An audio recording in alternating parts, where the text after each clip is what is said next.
₹630 में 12.5% के लाभ पर बेची गई किसी वस्तु का क्रय मूल्य ज्ञात करो।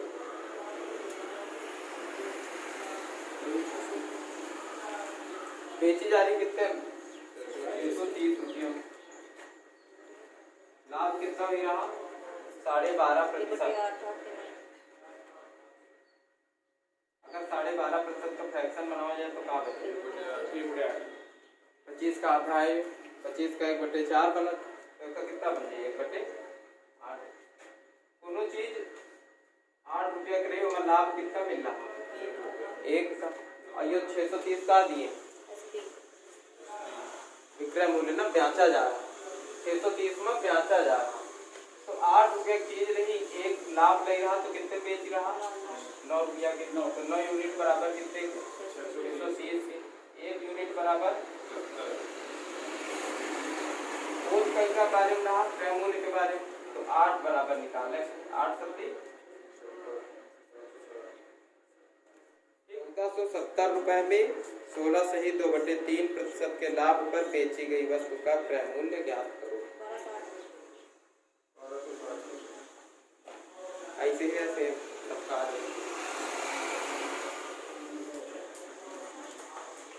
सेलिंग प्राइस कितना है? 1470। 16 सही 2/3% यानी 1/3 है। सीपी ₹1 है प्रॉफिट। एसपी कितना बचे? 7 बराबर 1470 निकालने का है। 7 से भाग करें, 6 से गुणा करें, 7 है ना? 16 सही और की बात 12 7 दूनी 14, 7 से कम 7, 6 से गुणा कर दो कितना आ जाए?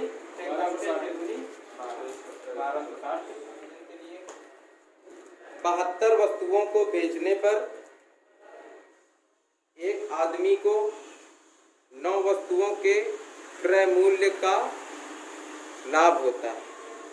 लाभ प्रतिशत ज्ञात करो। देखो इसमें लाभ के बराबर भी रहा, क्रय मूल्य के बराबर लाभ भी रहा ना। 9 वस्तुओं की जब क्रय मूल्य के बराबर लाभ भी रहा तो क्रय मूल्य का मान लो 1 वस्तु का क्रय मूल्य कितना? 1 वस्तु ₹1 की मिल रही, जो मान लो कितनी वस्तुएं खरीद रहा? 72 वस्तुएं बेच रहा ना, तो बेचक पहले 72 वस्तुएं खरीद को तो भाव हुई, तो 72 वस्तुओं का क्रय मूल्य कितना हुई जी? 72 वस्तुएं कितने रुपए खरीदी हुई? अगर ₹1 की एक वस्तु खरीद रहा तो 72 वस्तु में 72 का क्रय मूल्य कितना हुई? 72 रुपया। एक वस्तु पर क्रय मूल्य कितना कह रहा कि 9 वस्तुओं के क्रय मूल्य के बराबर लाभ। एक वस्तु का क्रय मूल्य ₹1 है ना? एक वस्तु का क्रय मूल्य ₹1 है, तो 9 वस्तुओं का क्रय मूल्य कितने रुपया हुई? ₹9। तो का लाभ कितना हुई रहा? ₹9। अब 9 वस्तुएं के बराबर उनका लाभ हुई रहा, 9 वस्तुओं का खरीदे क्रय मूल्य के बराबर हुई रहा ना, तो 9 वस्तुओं के क्रय मूल्य के बराबर अगर लाभ हुई रहा तो उनका लाभ कितने हुई रहा? जितने रुपये में 9 वस्तुएं खरीदत हुई उतने तो लाभ हुई। तो एक वस्तु ₹1 में खरीदा है तो 9 वस्तुएं कितने रुपये में? ₹9। तो उनका लाभ कितने रुपये हुई रहा? ₹9। जो प्रॉफिट है जो है सीपी है ना, लाभ परसेंट निकाले तो कहाँ निकाला जाता है? क्रय मूल्य में। तो क्रय मूल्य अपने पास है ₹72, लाभ प्रतिशत है, लाभ है ₹9, तो लाभ प्रतिशत निकाला है। प्रॉफिट परसेंट बराबर सूत्र एक बताया है, प्रॉफिट बटे सीपी है ना। अगर सूत्र लेकिन बार बार लिखा नहीं, बस ऐसे समझ लो कि ₹72 कोनो चीज खरीदी तो वो जितने खरीदी वही तो उनका लाभ हुई है ना। 72 में लाभ हुई रहा ₹9, तो 9/72 बोलिए 9/72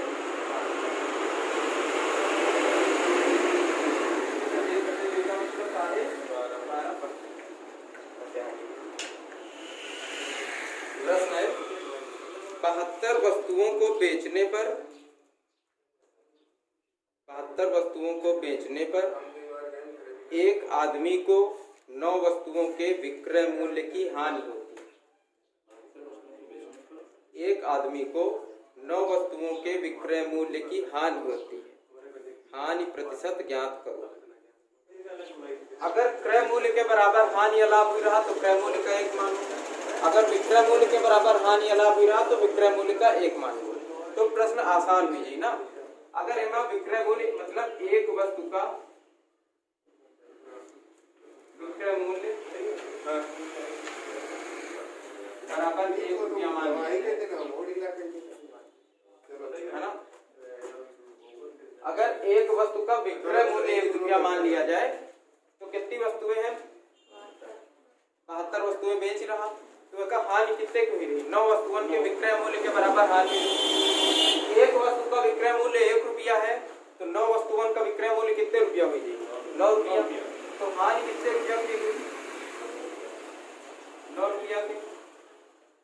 ठीक, 72 वस्तुएं बेच रहा है ना, प्रत्येक वस्तु 1 रुपया बेच रहा तो टोटल बेच कितने रुपया के रहा?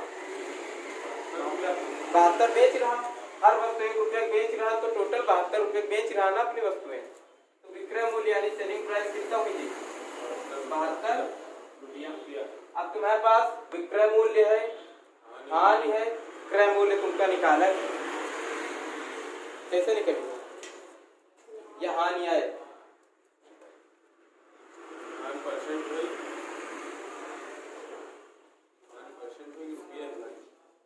रुपया में है ना। देखो 1 रुपया मान ली हो ना, तो ये रुपया में।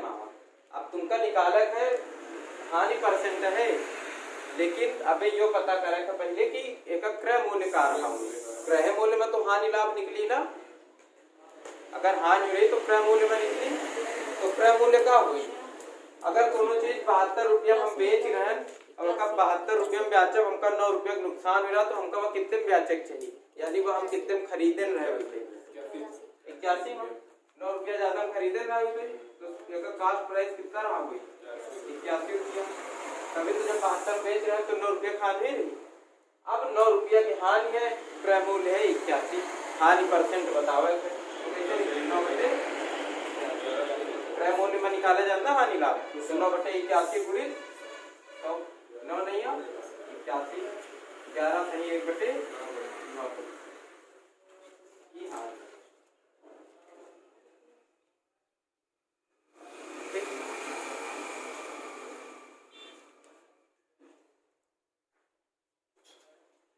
बस यह चीज याद रखो कि अगर वो बोल रहा है कि विक्रय मूल्य के बराबर हानि या लाभ ही रहा तो विक्रय मूल्य का 1 मान लो, है ना। अगर बोल रहा कि क्रय मूल्य के बराबर हानि या लाभ ही रहा तो क्रय मूल्य का 1 मान लो। बस फिर प्रश्न बहुत आसान है। 72 वस्तुओं को बेचने पर एक आदमी को 9 वस्तुओं के विक्रय मूल्य के बराबर लाभ होता है, तो लाभ प्रतिशत बताओ। देखो कैसे है। सबसे पहले क्या बोली कि 72 वस्तुओं को बेचने पर 9 वस्तुओं के विक्रय मूल्य के बराबर लाभ होता है ना।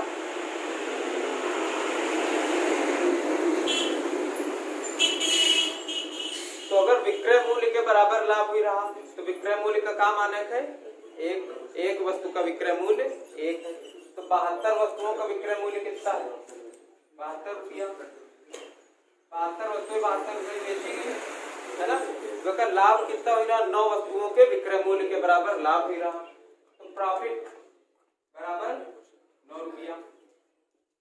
एक वस्तु का विक्रय मूल्य 1 रुपया है, 9 वस्तुओं के विक्रय मूल्य के बराबर लाभ हुई रहा तो प्रॉफिट कितना हुई रहा? 9 रुपया का। और जो विक्रय मूल्य 72 है, प्रॉफिट है 9, लेकिन लाभ निकाले का है क्रय मूल्य में। तो पहले क्रय मूल्य पता होना चाहिए ना। क्रय मूल्य निकाले के लिए क्या किया जाए? अगर कोनो चीज 72 रुपया में बेचे में हमका 9 रुपया का लाभ हो रहा तो मतलब हम कितने में खरीदे रहे? तो सीपी निकालने के लिए, कास्ट प्राइस निकालने के लिए विक्रय मूल्य और प्रॉफिट का घटा दिया जाए। जितना प्रॉफिट हुआ अगर उसका घटा दिया जाए तो पता चलिए कितने में खरीदा। तो कितने में खरीदी? 63। अगर कोनो चीज 63 रुपया में खरीदी से 9 रुपये लाभ हो रहा तो कितने परसेंट लाभ हो रहा? 9/63 गुणित 9 कर लीजिए। 9 से 63, 7 कम 7, 3 बजे 7 को 28,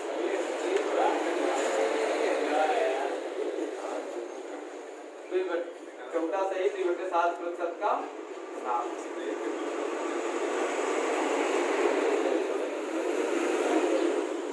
जब एक वस्तु को 800 रुपए में बेचा जाता है तो उसपे मिलने वाला लाभ जब उसी वस्तु को 275 रुपए में बेचा जाता है उसमें होने वाली हानि का 20 गुना है। जब उसी वस्तु को 275 रुपए में बेचा जाता है तो उससे होने वाली हानि का 20 गुना है।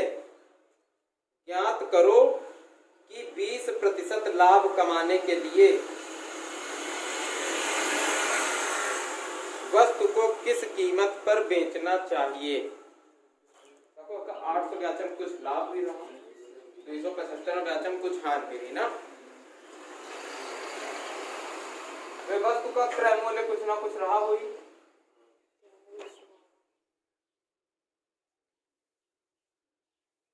कुछ ना कुछ क्रय मूल्य रहा हुई है ना। इसका बीच में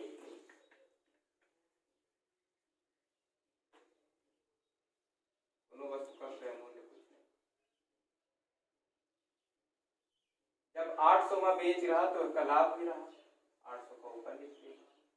जब 275 बेच रहा तो क्या भी रहा, हान भी रहा तो इसका नीचे लिख दिया है ना।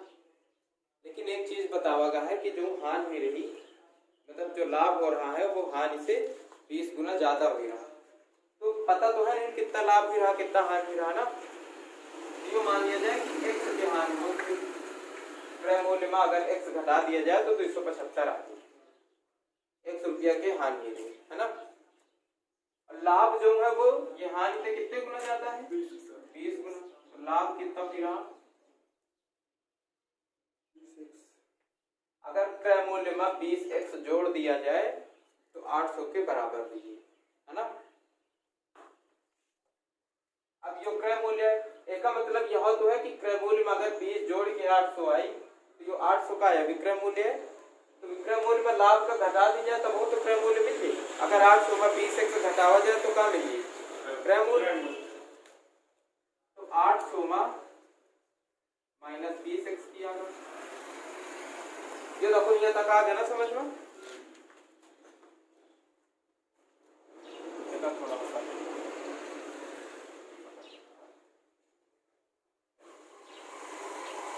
800 में 20x घटावागा तो कहाँ का क्रय मूल्य। ठीक, अगर 275 में x जोड़ दिया जाए तब वो तो क्रय मूल्य।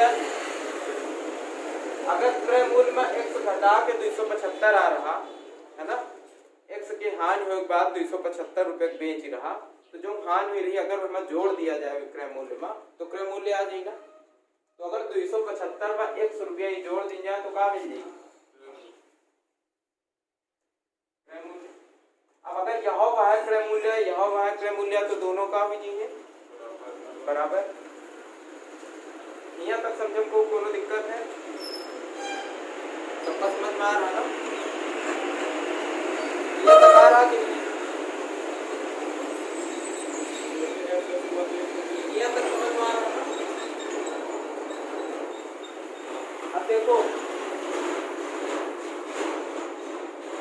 यहाँ से कहाँ निकल के आ जाएगी, x का मान निकल के आ जाएगी ना। जो 20x है इसी केवल x चला जाए उधर तो कितना हो जाएगी 20x।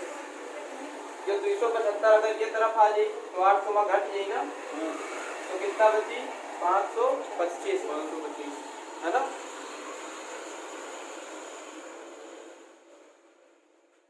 अब अगर x का मान निकाला जाए तो x का मान निकाल लो,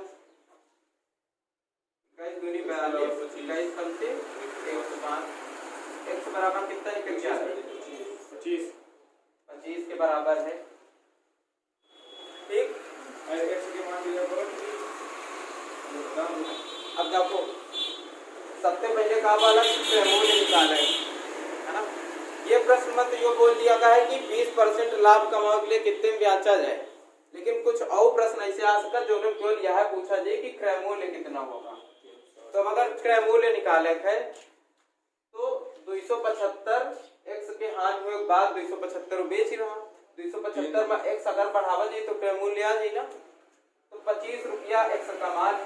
अगर 275 में 25 जोड़ दिया जाए तो क्रय मूल्य के बराबर भी है। तो क्रय मूल्य कितना है? 275 प्लस 25 यानी 300 रुपया। तो क्या क्रय मूल्य कितना रहा? 300। समझ में आ रहा है ना? 300 रुपया रहा क्रय मूल्य। अगर 20% का लाभ दिया जाए तो 20% का कैसे लाभ हो? 1/5। अगर 5 की वस्तु है तो कितने बेच ली जाए? 6 रुपया के 6/5। 6/5 से गुणा कर दो। 5 छक्का 360। अगर उसका 20% लाभ कमावत है तो कितने ब्याज चाहिए? 360।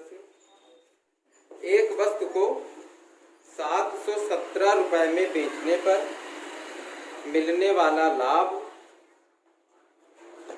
उसी वस्तु को 527 रुपए में बेचकर मिलने वाली हानि से 11.1/9% ज्यादा है। 10% लाभ कमाने के लिए 11.1/9% ज्यादा है। 10% लाभ कमाने के लिए वस्तु को किस कीमत पर बेचना पड़ेगा? वाली हानि से 11.1/9% ज्यादा है। देखो 11.1/9% का मतलब क्या है? 1/9 अगर एक फ्रैक्शन बनाओगे, हानि अगर 9 हुई तो वैसे एक ज्यादा लाभ हुई रहा। याद करो ना कि 11.1/9% ज्यादा है। मिलने वाला लाभ हानि से 11.1/9% ज्यादा है। तो अगर मिलने वाली हानि 9 के बराबर नहीं हुई तो एक 11.1/9% यानी 1 से ज्यादा हुई लाभ। तो लाभ कितने के बराबर हुई? 10 के बराबर हुई। हानि 9 है अगर तो, है ना? बस यह है, यही वजह ना हो। क्रय मूल्य कुछ भी मान लो ऐसे 717 में ब्याज पर हानि लाभ हुई रहा ना, तो ऊपर लिख लो 717। 527 में ब्याज पर हानि, तो हानि लिख लो। अब देखो 9 के हानि भी रही, यानी हानि कितने की? 9x। क्रय मूल्य में अगर 9x घटाया जाए तो 527 आ जाए। लाभ कितने की? 10x का। अगर क्रय मूल्य में 10x जोड़ा जाए तो कितना आ जाए? 717, है ना? तो अब क्रय मूल्य दोनों तरफ बराबर करें। क्रय मूल्य ये मैं का रेखा घटा दूं तो बराबर क्रय मूल्य आ जाए, ये मैं का जोड़ दूं तो क्रय मूल्य आ जाए। तो समीकरण का 717 माइनस 10x, यहाँ क्रय मूल्य बराबर 527 प्लस 9, यहाँ क्रय मूल्य है तो दोनों जुड़ जाएंगे, मतलब दोनों बराबर हैं एक दूसरे के। अगर क्रय मूल्य ही दोनों, है ना? यह तक आ रहा समझ में? अब यो 10x है, यो 9x है, ऐसे चला जाइए माइनस में दोनों में कितना हो जाए? 19x। इधर यो आके घट जाए 190 बची ना, तो x बराबर कितना आ जाए? 10। अब चाहिए एमा 10 से गुणा करके जोड़ी तो क्रय मूल्य आ जाए। चाहिए एमा 10 से गुणा करके घटा दो 517 तब क्रय मूल्य आ जाए। कुछ भी कर सकते है ना? तो अगर जोड़क हुए तो 527 प्लस 90 करेक्ट पड़ी। जो 9x है, x बराबर 10 है तो कितना हो जाए? 90, है ना? 9x बराबर 90 अगर इनमें जोड़ दिया जाए तो 7 1 6 617 आधा इसका काम क्रय मूल्य। कह रहा है कि 10% लाभ कमाने के लिए कितने रुपए में बेचा जाए, है ना? 10% लाभ यानी 10% का फ्रैक्शन का बनी 1/10। अगर 10 रुपए की चीज हो, 1 का लाभ यानी 11 रुपए बेची जाए। 617 है क्रय मूल्य पूरी 11/10। अब 11 से गुणा करके पॉइंट लगा दो केवल। 11 7 77 11 13 7 18 11 चक्का 66 1 67 178.9